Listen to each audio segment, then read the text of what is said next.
Hello guys, welcome back to another retro movie review. Today we are reviewing Kung Fu Panda 1. Yes, Kung Fu Panda. This is the first movie in the trilogy of movies, I guess, but we're also getting a fourth one now coming soon at the end of this month. So every single Saturday I'm going to be reviewing one of the films, and this is the first one, of course, in that.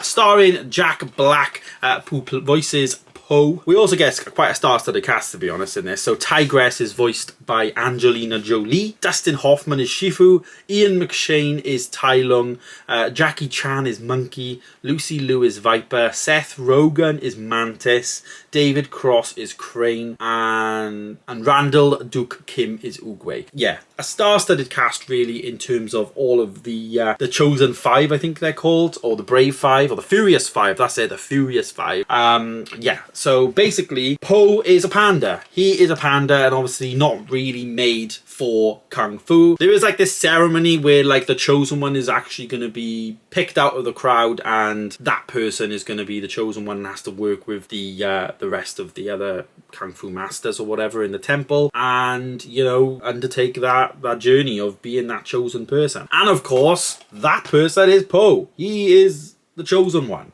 Would you believe it? So in this film, Jack Black really elevates the character, obviously, through the meaning of voice. I think this was one of his first voice acting performances. Obviously, since then, he's done things like Bowser and stuff like that. He also did play somebody in Ice Age, actually. But yeah, he has. This is like one of his first main roles, I guess, in terms of voice acting.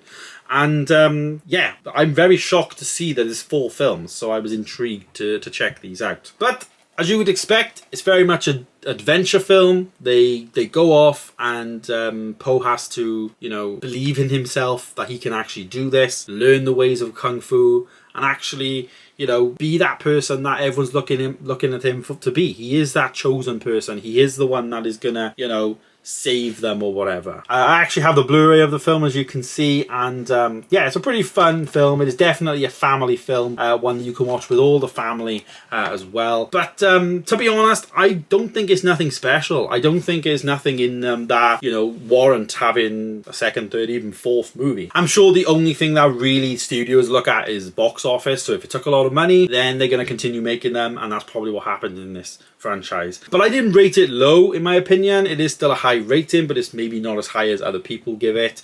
For me, I actually gave it a 3.5 star. Now, that could be, like I said, seen quite low, but I think for me it's quite fitting in terms of what I think the film is. I think the best thing about the film for me is Jack Black and the voice actors and stuff like that. But I think the actual aesthetics of the film and the look and feel ain't as good, in my opinion. There is a lot of Chinese heritage and stuff coming through, which does work, obviously, and Panda kind of works as well. But other than that, I found myself pretty bored watching it. You know, it wasn't as engaging as an animation film should be. You're also aiming for the kids, obviously, but you're also aiming for the adults, and you can also put in some adult subtle jokes, which there was a couple, but it wasn't as profound and didn't keep me as engaged. It was very same and very predictable by the end. So yeah, Kung Fu Panda, of course, there it is, a 3.5 star. Not a bad score, definitely not a bad score. I think for me, Jack Black is the absolute G in terms of this character. Nobody else could play him, so it had to be done. But there it is, guys. There's my review of